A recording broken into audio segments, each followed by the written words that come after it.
الحمد لله إن الحمد لله نحمده ونستعينه ونستغفره ونعوذ بالله من شرور أنفسنا ومن سيئات أعمالنا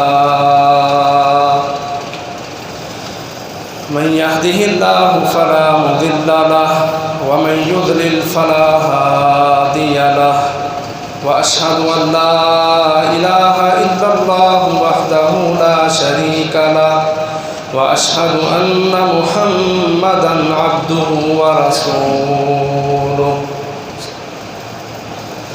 أرسله بالحق بشيرا ونذيرا بين يدي الساعة من يطع الله ورسوله فقد رشد ومن يعص الله ورسوله فقد غوى فإنه لا يضر إلا نفسه ولا يضر الله شيئا نسأل الله ربنا تبارك وتعالى أن يجعلنا ممن يطيعه ويطيع رسوله ويتبع رضوانه ويجتنب سخطه فإنما نحن به وله يا أيها الذين آمنوا اتقوا الله حق تقاته ولا تموتن إلا وأنتم مسلمون يا أيها الناس اتقوا ربكم الذي خلقكم من نفس واحدة وخلق منها زوجها وبث منهما رجالا كثيرا ونساء واتقوا الله الذي تساءلون به والأرحام إن الله كان عليكم رقيبا يا أيها الذين آمنوا اتقوا الله وقولوا قولا سديدا يصلح لكم أعمالكم ويغفر لكم ذنوبكم ومن يطع الله ورسوله فقد فاز فوزا عظيما أما بعد فإن خير الحديث كتاب الله وخير الهدي هدي محمد وشر الأمور محدثاتها وكل محدثة بدعة وكل بدعة ضلالة وكل ضلالة في النار فقال الله تبارك وتعالى في القرآن المجيد والفرقان الحميد وما خلقت الجن والإنس إلا ليعبدون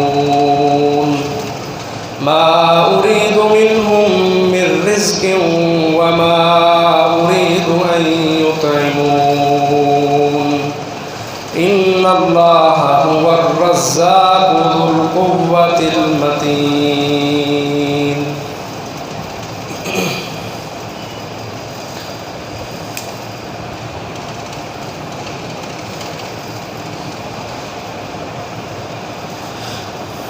اللہ تبارک و تعالی نے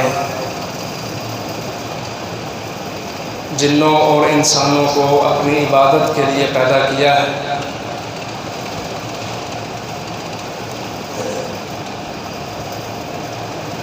ان کی ضروریات کا ذمہ وہ اللہ احکم الحاکمین نے خود اٹھایا ہے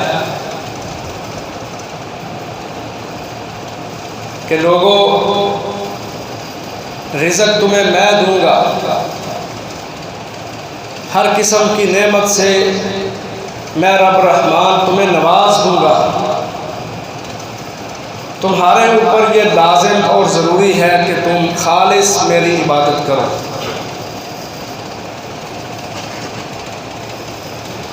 محترم بھائیوں، آج اس خطبہ میں جو چیز ہم نے سمجھنا ہے وہ یہ ہے کہ ہم بحیثیت مسلمان اپنی اپنی وسعت کے مطابق عمل کرتے ہیں. نماز، روزہ، حج، زکوٰۃ، اللہ کے راستے میں خرچ کرنا، ہمسایوں کے حقوق، والدین کے حقوق، اولاد کے حقوق، یہ مسلمان ہونے کی حیثیت سے ہم ان طریقوں کو، ان عبادتوں کو اپناتے ہیں. لیکن کیا ہم سوچیں جو عبادت ہم کر رہے ہیں اس عبادت میں ہمارے دلوں کو سکون مل رہا ہے؟ ہم نماز میں کھڑے ہیں تو کیا ہمیں لذت حاصل ہو رہی ہے؟ ہم قرآن مجید پڑھ رہے ہیں، تلاوت کر رہے ہیں، تو کیا ہمیں مٹھاس مل رہی ہے؟ اسی طرح جتنی بھی عبادات ہم کرتے ہیں ان عبادتوں کے اندر ہم میں سے ہر شخص اپنا اپنا جائزہ لے اور سوچے کہ میں جو بھی عبادت کرتا ہوں دوران عبادت کیا مجھے سکون ملتا ہے، لذت ملتی ہے، ایمان کی وہ مٹھاس مجھے حاصل ہوتی ہے؟ عبادتیں تو ہم کرتے ہیں، نمازیں بھی پڑھ لیتے ہیں، روکھی سوکھی جیسی بھی پڑھ لیتے ہیں، لیکن کیا ہماری عبادتوں میں ہمیں سکون ملتا ہے، وہ لذت ملتی ہے، وہ مٹھاس حاصل ہوتی ہے؟ کیا ہمارے ایمان اس قدر مضبوط ہو چکے ہیں کہ ہم دنیا کو بتانے والے ہوں کہ نہیں یار، جب میں اللہ کے راستے میں کھڑا ہوتا ہوں، عبادت کے لیے کھڑا ہوتا ہوں، نماز کے لیے کھڑا ہوتا ہوں تو مجھے بڑا سکون ملتا ہے، بڑی لذت ملتی ہے؟ کیا ہمارے ایمان کا یہ لیول بنا ہے؟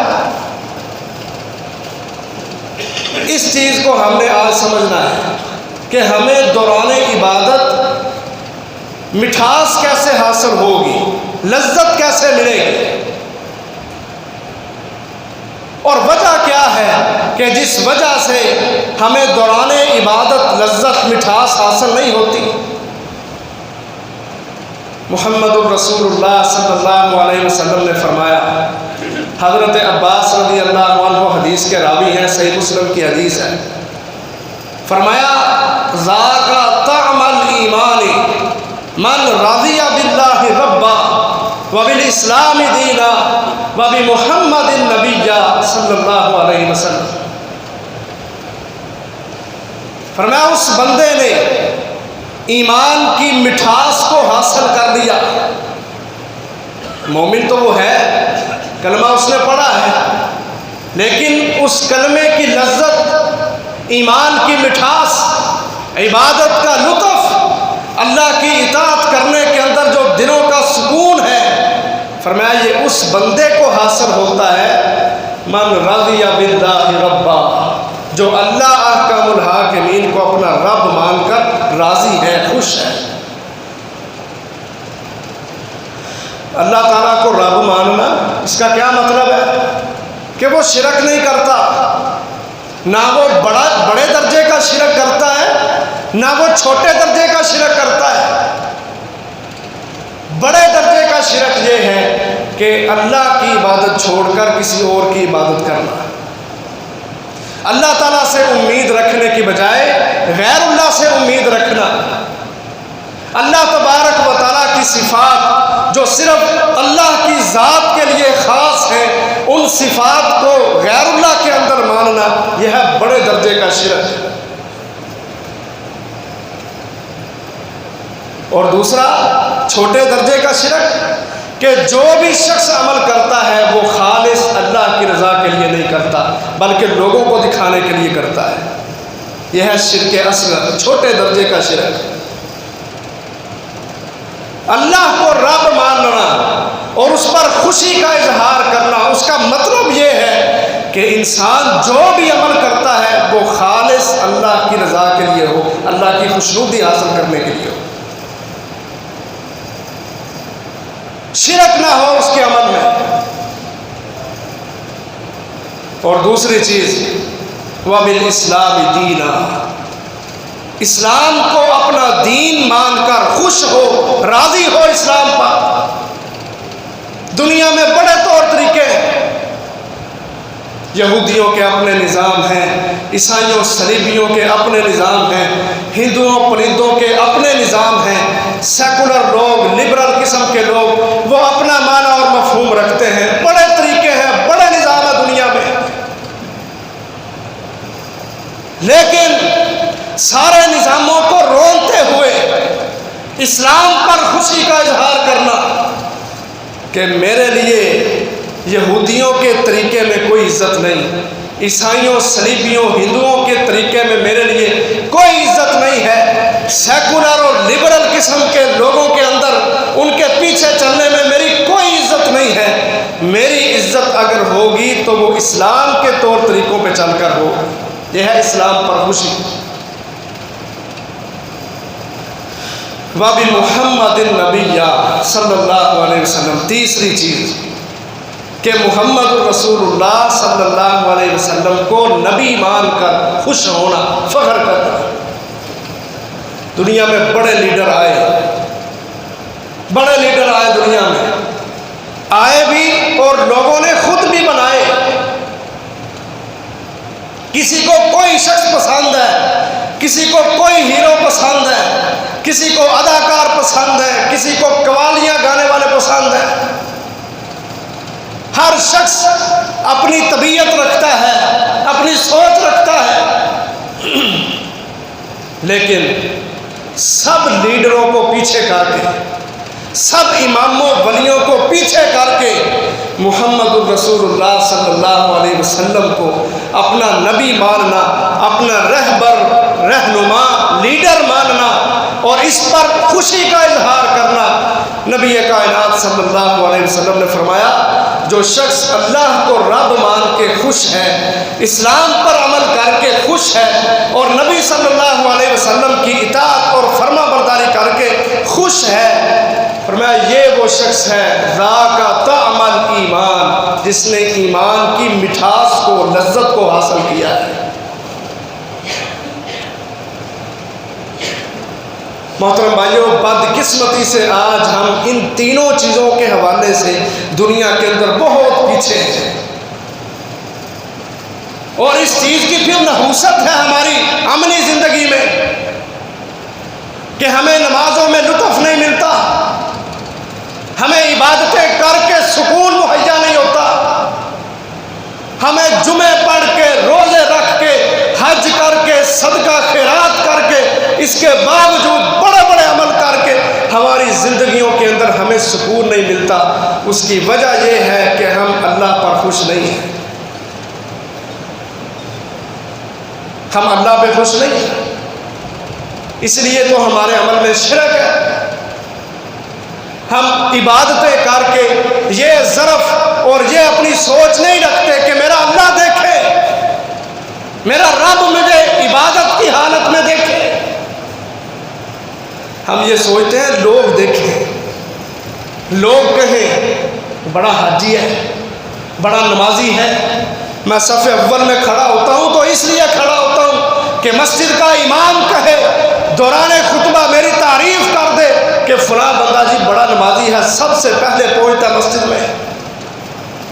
میرا روزہ، میری قربانیاں، میرا حج، میرا جہاد، میرا صدقہ خیرات، والدین کے ساتھ حسن سلوک، ہمسایوں کے ساتھ اچھے رویے، اولاد کے اندر برابریاں، یہ ساری چیزیں آج دنیا کے اندر انسان اس نیت کے ساتھ، اس سوچ کے ساتھ کر رہے ہیں کہ میں جس کے ساتھ اچھا سلوک کروں وہ شخص میری تعریف کرے، میری واہ واہ ہو جائے، مجھے شاباش دی جائے۔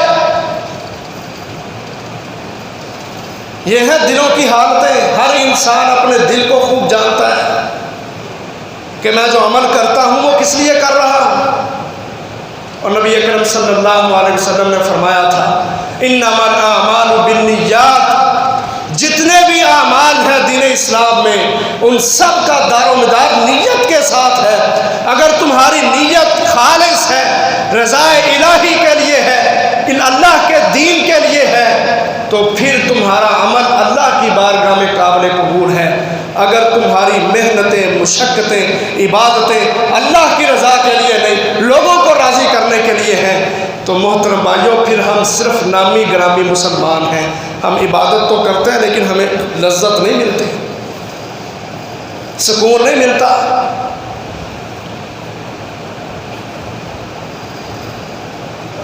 اور اسلام کو اپنا دین ماننا، اس حوالے سے بھی ہم بہت پیچھے ہیں.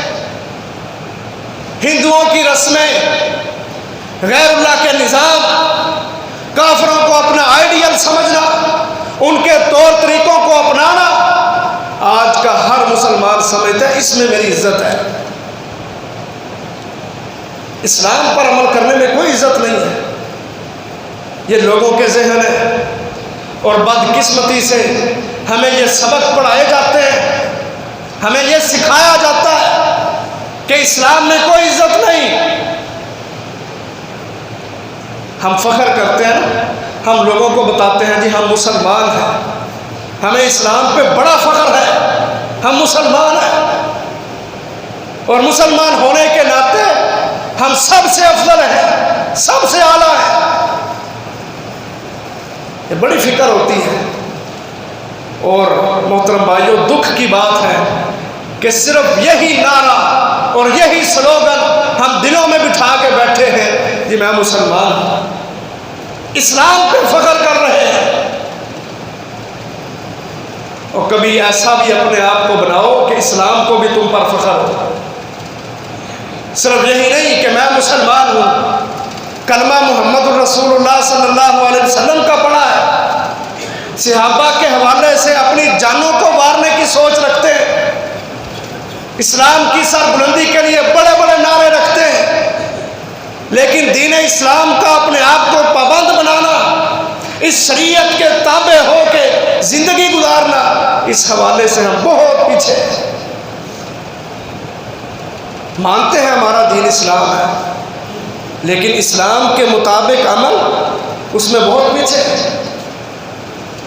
تیسری چیز، محمد الرسول اللہ صلی اللہ علیہ وسلم کو نبی مان کے خوش ہونا کہ میں دنیا کے کسی اداکار کو کچھ نہیں سمجھتا، میرے لیے اگر کوئی رہنما ہے، کسی کی سیرت، کسی کی سنت، کسی کا طریقہ اگر میرے لیے نمونہ ہے تو وہ صرف اللہ کے رسول محمد صلی اللہ علیہ وسلم کا ہے.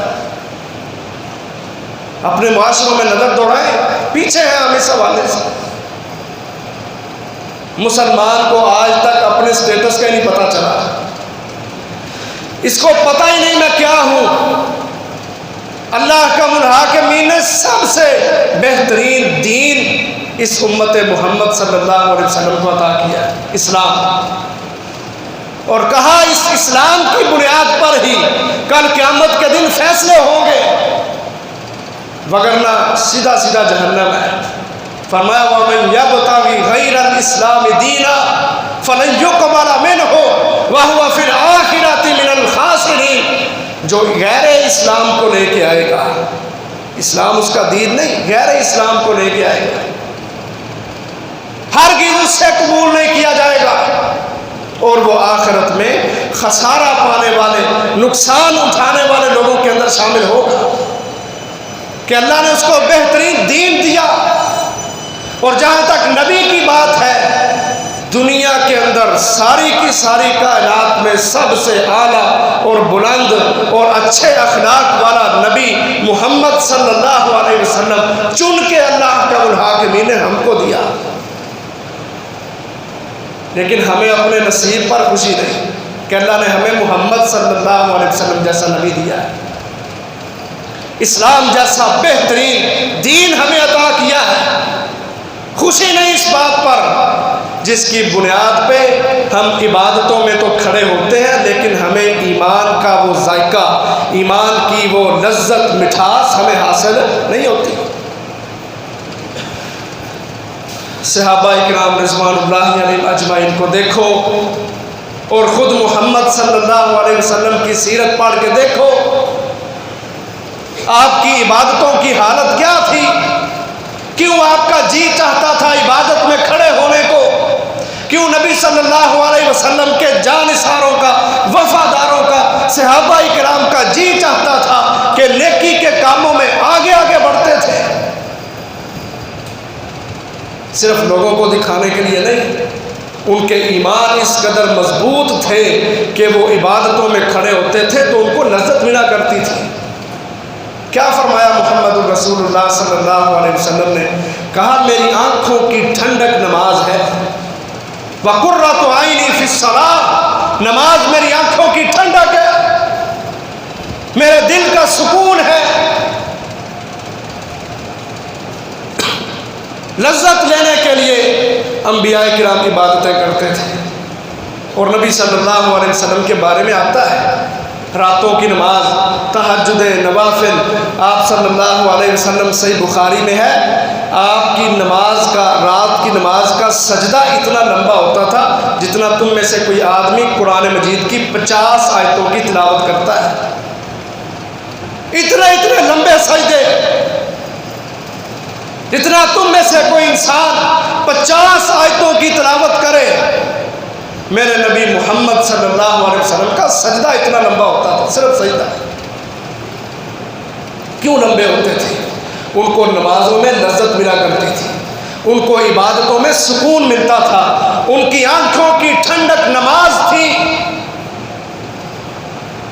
اور کہیں بخاری میں آتا ہے، حدیث میں آتا ہے کہ نبی صلی اللہ علیہ وسلم صحابہ بیان کرتے ہیں رات کو کھڑے ہوتے حالت قیام میں سورۃ الفاتحہ کے بعد سورۃ البقرہ کی تلاوت کرتے ہیں۔ صحابی کہتے ہیں میں ساتھ کھڑا تھا، میں نے یہ سوچا کہ اللہ کے رسول کوئی 2 رکوع پڑھیں گے، کوئی 3 رکوع پڑھیں گے، پھر ختم کر دیں گے۔ کہتے ہیں نبی صلی اللہ علیہ وسلم کی ایک رکعت اتنی لمبی کہ آپ نے پہلی رکعت میں پوری کی پوری سورۃ البقرہ پڑھ دی۔ کہتے ہیں یہاں پہ بس نہیں، میں سوچتا رہا کہ سورۃ البقرہ مکمل کر کے رکوع چلے جائیں گے، لیکن نبی صلی اللہ علیہ وسلم نے آگے سورۃ آل عمران شروع کر دی، پوری سورت پڑھی۔ میں سوچتا رہا کہ ابھی سورت آل عمران ختم کر کے پھر رکوع میں جائیں گے، لیکن نبی صلی اللہ علیہ وسلم نے حالت قیام میں ہی کھڑے ہونے کی حالت میں سورۃ النساء شروع کر دی۔ 5.25 پاروں کی تلاوت کی محمد صلی اللہ علیہ وسلم نے ایک رکعت کے اندر۔ دنیا کے کسی کام میں مزہ ہو نا، لذت ملتی ہو، انسان اس کو چھوڑنے کو اس کا جی نہیں چاہتا، اور گناہوں کے اندر لذت ملتی ہے، اس لیے تو گناہ اچھے لگتے ہیں۔ اس لیے اللہ تعالیٰ نے انسان کی فطرت بتائی کہ بل یرید الانسان لیفجر امامہ، کہ انسان یہ چاہتا ہے کہ وہ گناہ کرتا ہی رہے، اس کو گناہوں سے، شیطان کا آلہ کار بننے سے جو لذت ملتی ہے، یہ انسان چاہتا ہے کہ یہ لذت اس کو ملتی رہے۔ لیکن جن کو گناہوں میں لذت ملتی ہے ان کا اللہ تعالیٰ کے ساتھ تعلق نہیں ہوتا، وہ شیطان کے چیلے ہوتے ہیں۔ اور جن کو عبادتوں کے اندر لذت ملتی ہے، نماز کے اندر لذت ملتی ہے، بقیہ عبادتوں کے اندر لذت ملتی ہے، ان کا اپنے رب کے ساتھ تعلق مضبوط ہوتا ہے۔ یہ ہے نبی کی سیرت کہ آپ صلی اللہ علیہ وسلم نمازوں میں کھڑے ہیں، ایک ایک سجدہ، ایک ایک نبی صلی اللہ علیہ وسلم کی ادا، رکن وہ لمبے لمبے طویل۔ اور کہیں صحابہ بیان کرتے ہیں کہ آپ کا سجدہ اتنا لمبا ہوتا تھا کہ ہم میں سے کوئی شخص پیچھے سے اٹھ کے دیکھتا تھا کہ کہیں حالت نماز میں نبی صلی اللہ علیہ وسلم کو موت تو نہیں آ گئی، اتنا لمبا سجدہ۔ ذرا ہم اپنے نبی کی عبادتوں کو سامنے رکھ کے ذرا اپنی عبادتوں کو بھی دیکھیں۔ ہمارے قاری صاحب 10 منٹ سے اوپر لے جائیں نا، 11 منٹ کی نماز، تو سارے لوگ جی میں اگو اس مسجد سے نماز نہیں پڑھنی، سارا دن کام کر کے تھکے ہونے اگو ایک رات دے۔ اور ٹھیک ہے، نبی صلی اللہ علیہ وسلم نے فرمایا ہے کہ امام کو چاہیے کہ اپنے پیچھے جو لوگ ہیں، کمزور ہیں، ان کا خیال رکھے، لیکن دوسری طرف یہ بھی تو دیکھو کہ تمہارا ایمان اس قدر گر گیا ہے کہ تمہیں لذت نہیں مل رہی ہے۔ اگر تمہیں اپنی عبادتوں میں لذت اور مٹھاس حاصل ہوتی تو تم کبھی کسی امام پر اعتراض نہ کرتے، جی بڑی لمبی نماز پڑھاتا ہے۔ میں سمجھتا ہوں کہ علماء کو پابند ہونا ہی نہیں چاہیے. یہ وقت کی پابندیاں کروانے والے، نماز اتنے منٹ، جمعہ اتنے منٹ، کیوں اتنے منٹ؟ ہمارے ایمان اتنے کمزور ہیں کہ ہم اپنے ایمان کی وہ مٹھاس اور لذت کو حاصل نہیں کرنا چاہتے. اگر ہمیں لذت ملے، اگر ہمیں سکون ملے عبادتوں کے اندر، تو اللہ کی قسم ہے ہمارا یہ اعتراض بنتا ہی نہیں.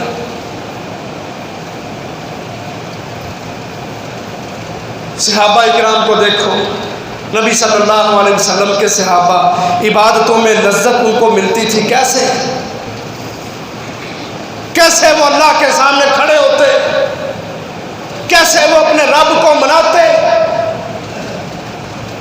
اور اس کی وجہ کیا تھی جس کی وجہ سے ان کو ایمان میں لذت ملتی، آخر میں بیان ہوگی. لیکن ان کا طریقہ عبادت، ایمان کی لذت، عبادتوں کی مٹھاس کو حاصل کرنا، اور اتنا ان کو سکون ملا کرتا تھا.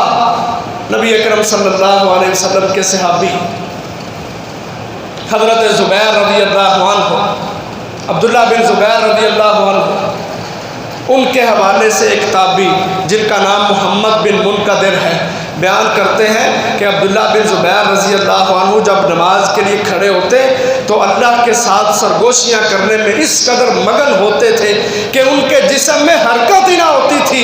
دور سے اگر کوئی بندہ دیکھتا تو وہ سمجھتا کہ جیسے کوئی لکڑی کھڑی ہوئی ہے،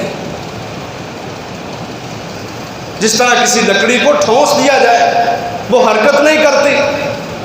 اس طرح عبداللہ بن زبیر رضی اللہ عنہ نبی صلی اللہ علیہ وسلم کے صحابی اللہ تبارک و تعالیٰ کے سامنے ایسے کھڑے ہوتے تھے، کوئی حرکت نہیں ہوتی تھی، ایسے اپنے مالک سے سرگوشیاں کر رہے ہوتے، دور سے لگتا جیسے کوئی لکڑی کھڑی ہوئی ہے.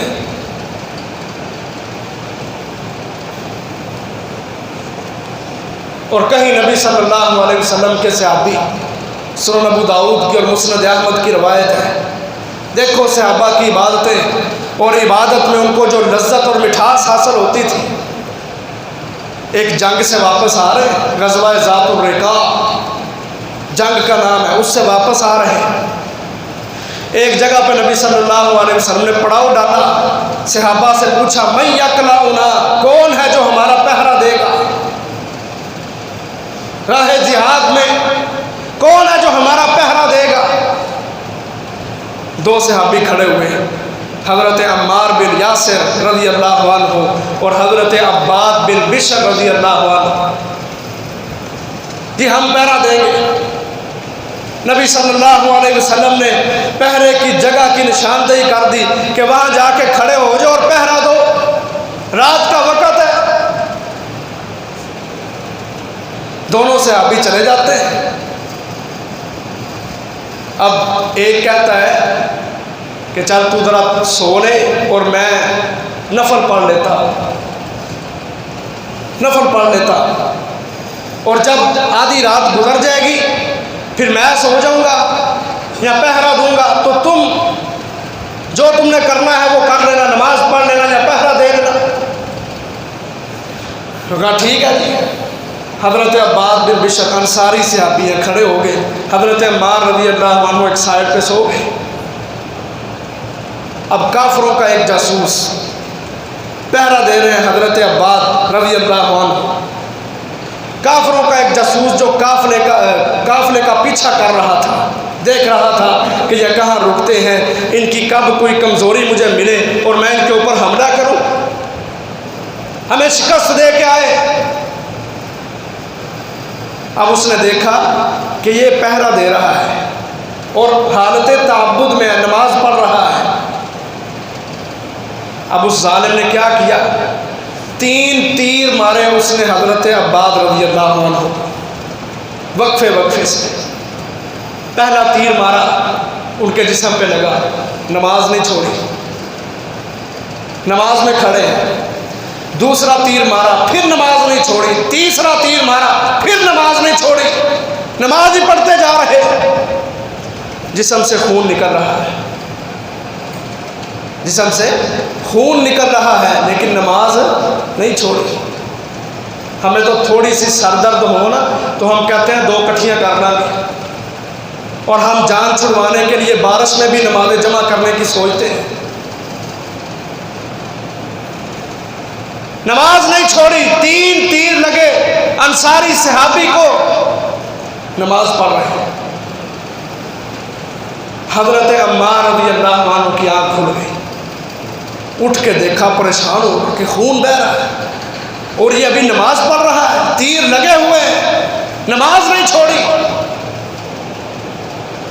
اس صحابی نے اپنی نماز کو ختم کیا. حضرت عمار کو جو کافر جاسوس تھا اس نے دیکھا کہ دوسرا اٹھ گیا، وہ بھاگ گیا. حضرت عمار رضی اللہ عنہ نے اس صحابی کا سر اپنے گود میں رکھا اور اس سے پوچھا کہ تو نے مجھے بیدار کیوں نہیں کیا؟ کافر تیرے اوپر حملہ آور ہے، ہم نبی صلی اللہ علیہ وسلم کے حکم کے مطابق یہاں پہرا دے رہے ہیں، ہماری تو ڈیوٹی ہے اس کو پکڑنے کی، کیوں نہیں مجھے بیدار کیا؟ اس صحابی کے الفاظ سنو، کہتا ہے میں نے قرآن مجید کی ایک سورت پڑھنا شروع کی تھی، وہ سورت پڑھنا مجھے اس قدر مزہ آ رہا تھا، اس قدر لذت مل رہی تھی کہ میرا جی نہیں چاہا نماز توڑوں یا تمہیں بیدار کروں. سورۃ الکہف کی تلاوت کر رہے تھے.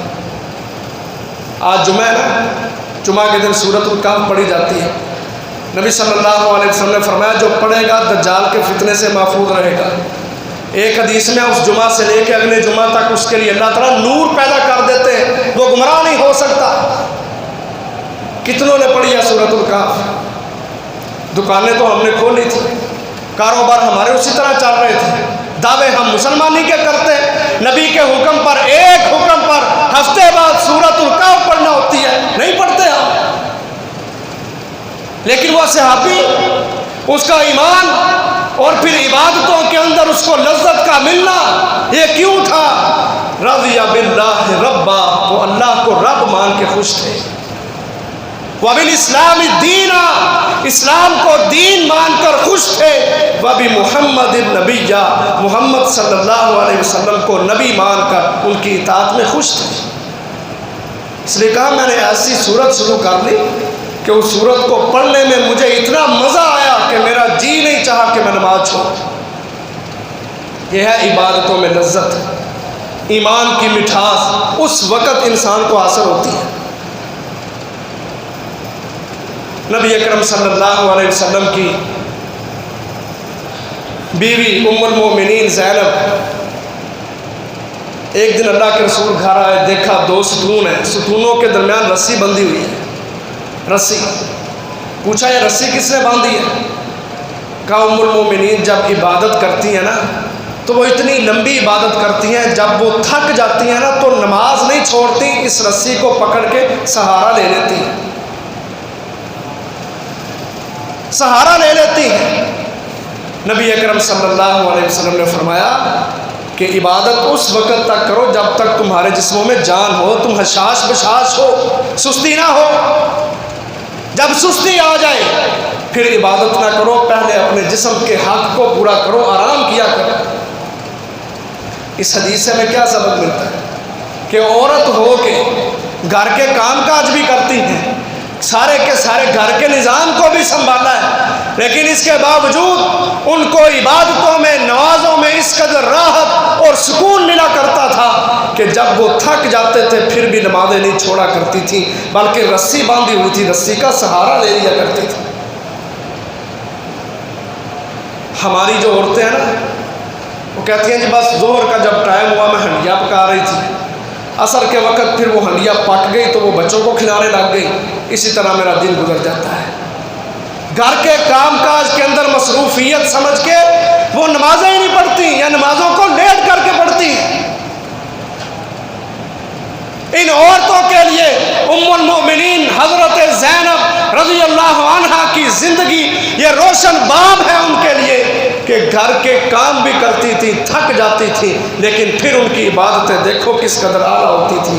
وجہ یہ تھی کہ ان کو ایمان کی لذت ملا کرتی تھی، عبادتوں میں مٹھاس حاصل ہوتی تھی.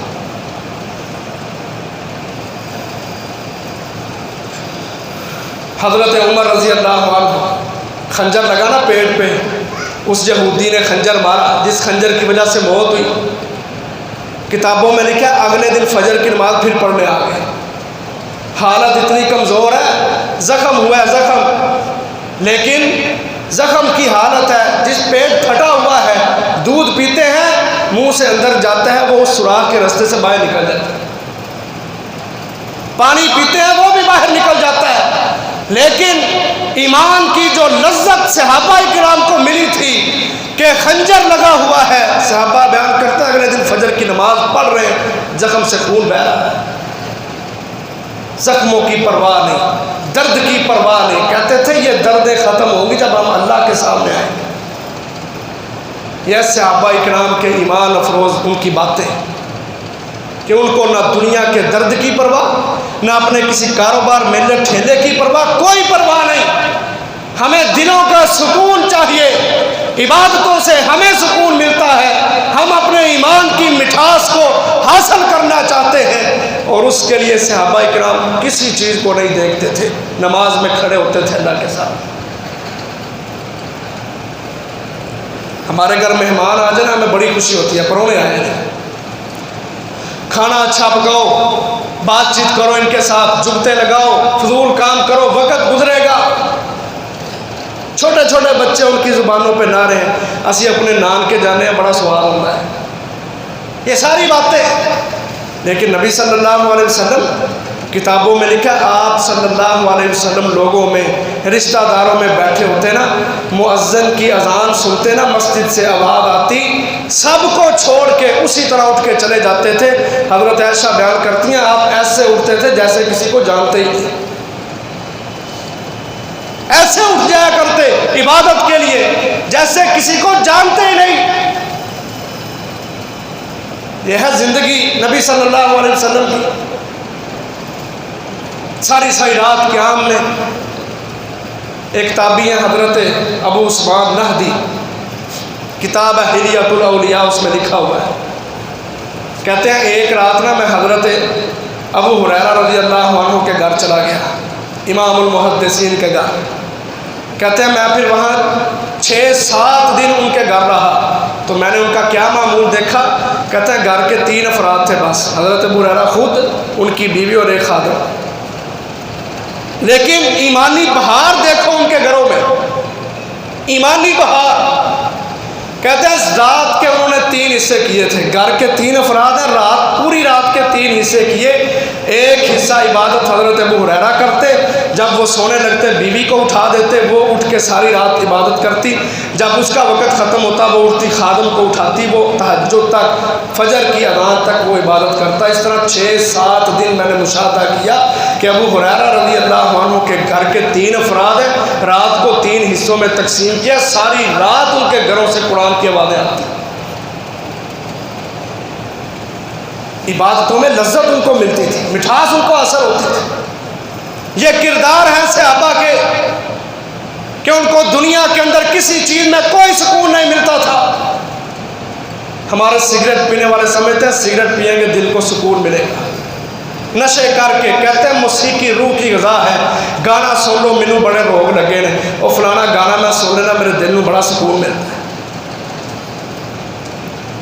وجہ پیچھے یہ ہے کہ ہمیں اپنے اللہ پر خوشی نہیں، ہمیں اپنے اسلام پہ خوشی نہیں، ہمیں بہترین لیڈر محمد صلی اللہ علیہ وسلم پر خوشی نہیں. ایک واقعہ سناتا ہوں، بات ختم کرتا ہوں. نبی صلی اللہ علیہ وسلم کے صحابی حضرت عمر بن جموح رضی اللہ عنہ ابھی مسلمان نہیں ہوئے، مدینہ میں رہتے تھے، اور حضرت مصعب بن عمیر رضی اللہ عنہ یہ پہلے صحابی ہیں جنہوں نے دین اسلام کے اندر سب سے پہلے تبلیغ کا کام شروع کیا تھا. آپ صلی اللہ علیہ وسلم مکہ میں، یہ مدینہ سے وہاں گئے، آپ صلی اللہ علیہ وسلم سے پڑھ کے آئے، حج کے موقع پر گئے، اور آ کے انہوں نے بہترین قاری تھے، بہترین دین کو سمجھنے والے تھے، توحید کو سمجھنے والے تھے. مدینہ آ کے دعوت و تبلیغ کا کام شروع کر دیا. ان کی دعوت سے عمر بن جموح رضی اللہ عنہ کے 3 بیٹے معوذ، معاذ اور خلاد، یہ تینوں بیٹے مسلمان ہو گئے. ان تینوں کی دعوت سے ان کی والدہ بھی مسلمان ہو گئی. اب عمر بن جموح رضی اللہ عنہ ابھی مسلمان نہیں ہوئے، اپنی بیوی سے کہتے ہیں مصعب بن عمیر کا پتہ ہے؟ وہ جو نبی ہونے کا دعویٰ کرتا ہے نا مکہ میں، اس سے پڑھ کے آیا ہے، اور اب وہ بھی مدینہ میں آ چکا ہے وہ نبی، اور انہوں نے دین کا ٹھیکہ لیا ہوا ہے، لوگوں کو مسلمان بنا رہے ہیں۔ اپنی بھی حفاظت کرنا، اپنے بچوں کی بھی حفاظت کرنا، ان کو مصعب بن عمیر کے قریب نہ جانے دینا۔ بیوی نے کہا آپ ایک مرتبہ اپنے بیٹوں کی بات سنیں تو صحیح، مسلمان ہو چکی تھی وہ بھی، اگلی باتیں پھر کرنا۔ وہ مصعب بن عمیر کے حوالے سے کوئی بات کرتا ہے، فوراً غصہ آ گیا، کہتے ہیں کیا وہ مسلمان ہو گیا؟ بیوی کہتی ہے نہیں وہ مسلمان نہیں ہوا، لیکن آپ اس کی بات تو سنیں، بات تو سنیں آپ۔ اب جی بیٹا آ گیا، بتاؤ جی کیا کہتا ہے مصعب بن عمیر؟ حضرت معاذ نے سورۃ الفاتحہ کی تلاوت شروع کر دی، الحمدللہ رب العالمین آخر تک سورۃ الفاتحہ پڑھنا شروع کر دی۔ اب جب سورۃ الفاتحہ سنی نا تو دل ڈگمگا سا گیا کہ یہ تو بڑا عمدہ کلام ہے، یہ تو بڑی اچھی باتیں ہیں۔ اور دیکھو جن کے دلوں پر برادریوں کے بت سوار تھے، جہالتوں کے زنگ لگے ہوئے تھے، قرآن مجید میں اس قدر تاثیر ہے کہ اس نے وہ صدیوں سے جو زنگ لگے ہوئے تھے سب کو اتار پھینکا تھا۔ ہمیں آج کیا تکلیف ہے؟ ہمارے زنگ کیوں نہیں اترتے؟ کیونکہ ہم ہدایت چاہتے ہی نہیں۔ وہ لوگ عرب کے بدو ہدایت چاہتے تھے، وہ عرب کی سرزمین پہ آ کے آباد ہوئے تھے کہ یہاں ایک نبی نے آنا ہے، ہم نے اس کی دعوت کو سننا ہے، اس کی کلام کو سننا ہے۔ وہ ہدایت کے متلاشی تھے، اس لیے سننا چاہتے تھے۔ ہاں ابو جہل ابو لہب جیسے بھی ہیں تھے کڑی گردن والے، لیکن یہ بات یہ نقطہ ذہن میں رکھیں، جو خود ہدایت چاہتا ہے اللہ اس کو ہدایت دے دیتا ہے۔ ہم خود سیدھا نہیں ہونا چاہتے، ہمیں پسند ہے اپنی برادریاں، اپنی رسمیں، اپنے رواج ہمیں اچھے لگتے ہیں، ہمیں نبی کی وضع قطع لباس حجامت پسند نہیں، نہ ہم چھوڑنا چاہتے ہیں، جس کی وجہ سے ہم تراویح بھی پڑھتے ہیں، قرآن بھی سنتے ہیں، جمعے بھی سنتے ہیں، اثر نہیں ہوتا۔ یہ ہدایت کے متلاشی تھے۔ کہتے ہیں بڑا عمدہ کلام ہے، لیکن کہتے ہیں جو میں نے اپنا بت رکھا ہوا ہے نا اس کا نام منات تھا، منات، میں اس سے مشورہ کروں گا، اپنے رب سے مشورہ کروں گا پھر بتاؤں گا۔ ٹھیک ہے جی کر لو۔ اب رات کا وقت ہوا، یہ حضرت عمر اپنے اس جس کو رب بنایا ہوا ہے بت اس کے پاس گئے، اس سے جا کے پوچھتے ہیں، ساری بات اس کے سامنے رکھی، مشورہ کر رہے ہیں۔ اب وہ بیچارہ بت ڈھیٹ بول ہی نہیں سکتا، لکڑی پتھر کا بنا ہوا، کہاں سے بولے؟ جب وہ بولا نہیں تو کہتے ہیں لگتا ہے ناراض ہو گیا، ناراض ہو گیا، معافی مانگی اس سے، نہیں میں نہیں مسلمان ہوتا۔ اب خود سو گئے، بیٹوں نے کہا اس نے مشورہ کرنا اس بت سے جو نہ بول سکتا ہے، ہم اس بت کو ہی اٹھا کے کہیں پھینک آتے ہیں۔ بیٹے رات و رات اٹھے، انہوں نے اس بت کو اٹھایا اور جا کے باہر جہاں لوگ کوڑا پھینکا کرتے تھے روڑی، وہاں پہ جا کے پھینک گئے غلاظتوں کے اندر۔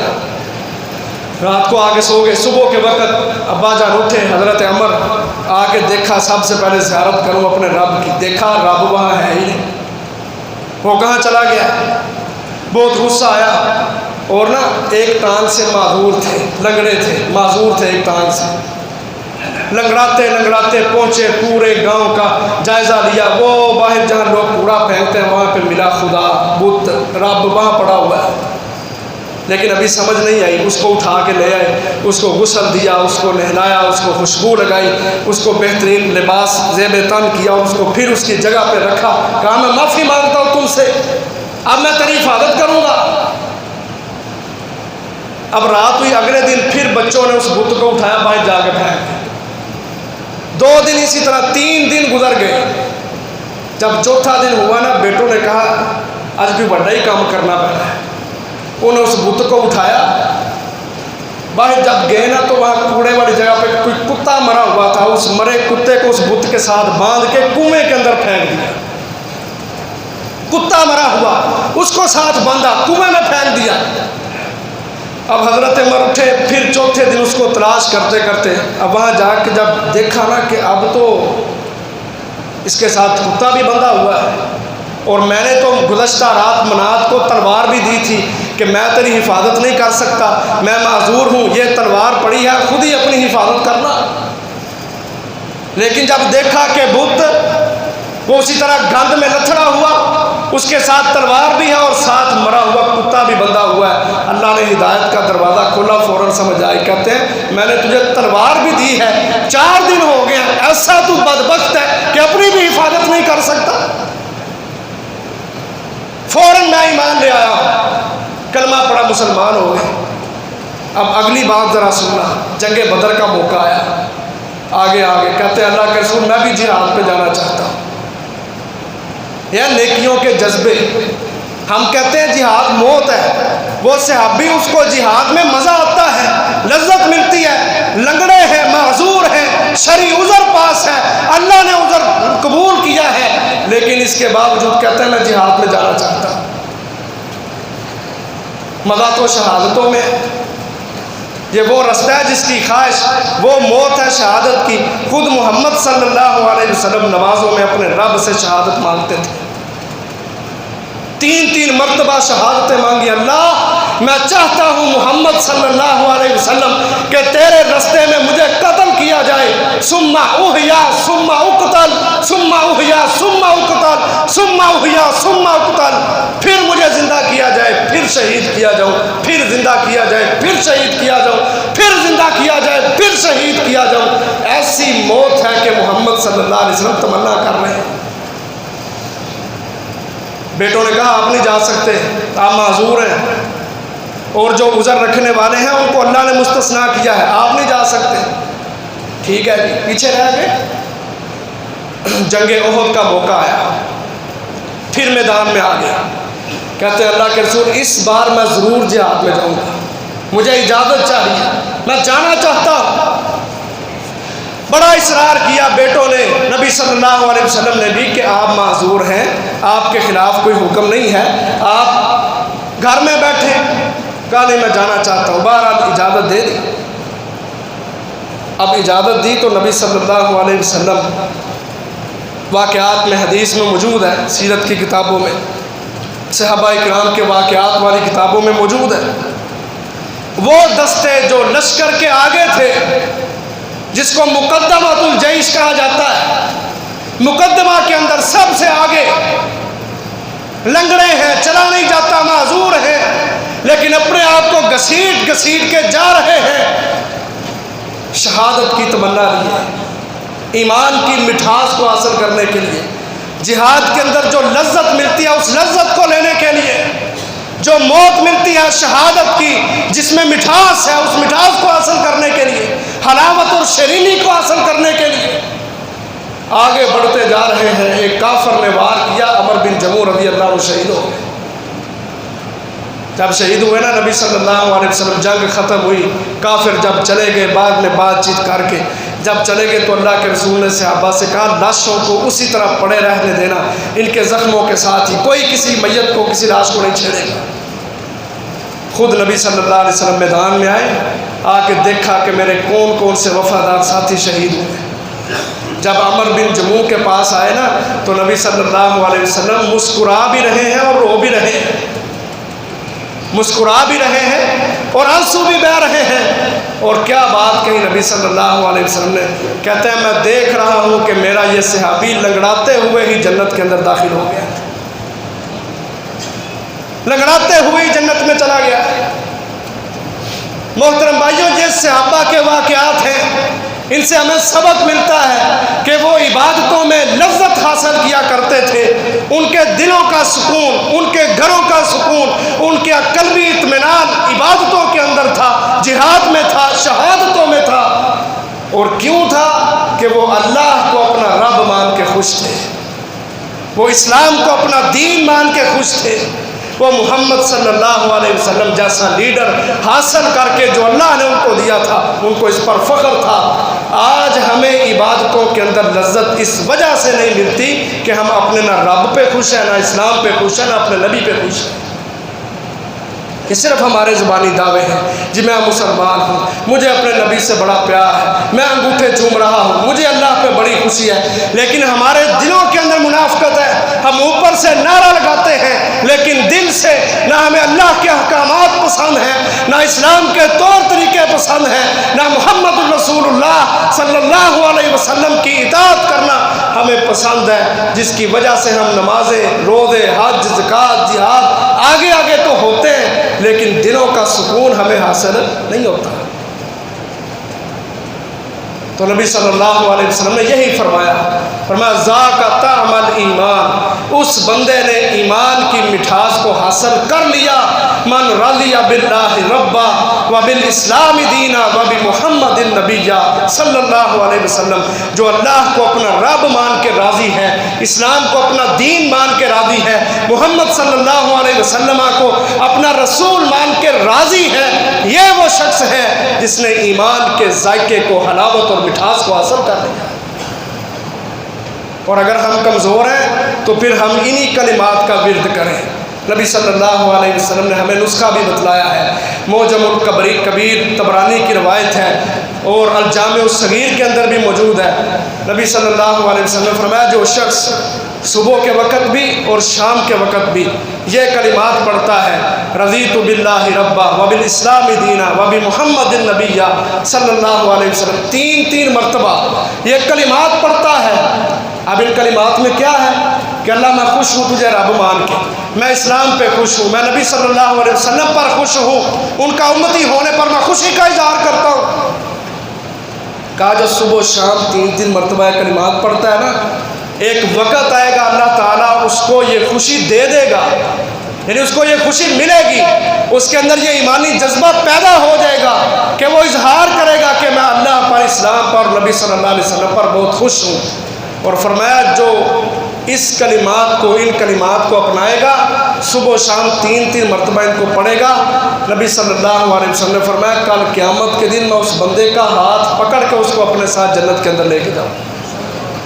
اللہ تعالیٰ سے دعا ہے اللہ تعالیٰ ہم سب کو عبادتوں کے اندر یہ ایمان دے دے، یہ شعور دے دے کہ ہم عبادتوں میں کھڑے ہوں تو ہمیں لذت حاصل ہو۔ اللہ تعالیٰ ہمیں عبادتوں کے اندر مٹھاس حاصل کرنے کی توفیق عطا فرما دے۔ وآخر دعوانا الحمد للہ رب العالمین۔